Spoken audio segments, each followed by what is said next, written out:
Pourquoi dire non peut changer ta vie? C'est une question simple, mais la réponse est incroyablement puissante. Dire non, ça paraît facile, presque anodin, et pourtant, combien d'entre nous ont du mal à le faire, et surtout, combien d'entre nous réalisons l'impact profond que cela peut avoir sur nos vies, nos relations, notre bien-être? En réalité, apprendre à dire non est l'une des compétences les plus cruciales que nous puissions développer, non seulement dans notre vie personnelle, mais aussi dans notre carrière, dans nos amitiés, dans nos relations amoureuses. Pourquoi? Parce que chaque fois que nous disons oui à quelque chose qui ne nous correspond pas, nous disons indirectement non à quelque chose qui est réellement important pour nous. Pensez-y un instant. Combien de fois avez-vous accepté de faire quelque chose, d'aller quelque part ou de prendre un engagement simplement parce que vous ne saviez pas comment refuser? Ou pire encore, parce que vous aviez peur de déplaire, de blesser l'autre? Dire non, c'est d'abord une question de respect envers soi-même. En disant non, nous posons des limites et nous montrons ce qui est acceptable ou non pour nous. Cela nous permet de protéger notre temps, notre énergie, nos émotions. Et ces limites sont essentielles.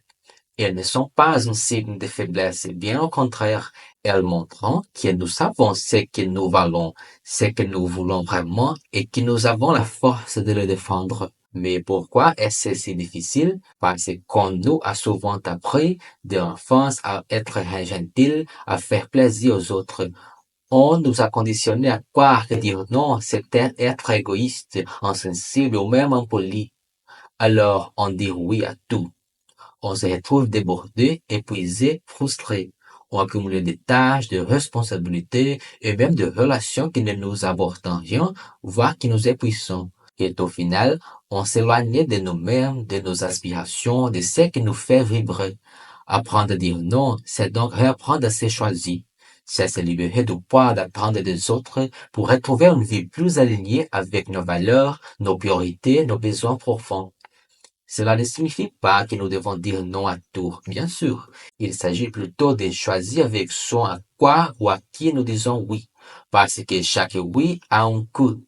Dire oui à quelque chose, c'est dire non à autre chose. Alors, que choisissez-vous de mettre en priorité dans votre vie? Il est important aussi de comprendre que dire non ne signifie pas forcément fermer des portes ou créer des conflits. Tout est une question de communication. Il y a mille façons de refuser, avec bienveillance, avec respect.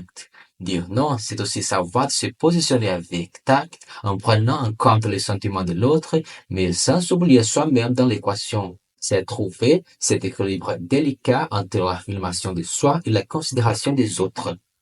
En fin de compte, dire non, c'est un acte d'amour envers soi-même.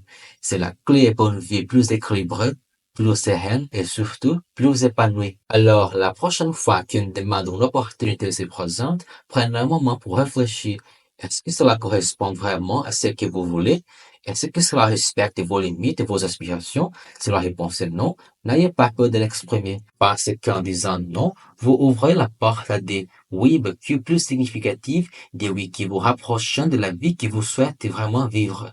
N'oubliez pas, chaque non est un pas de plus vers la liberté.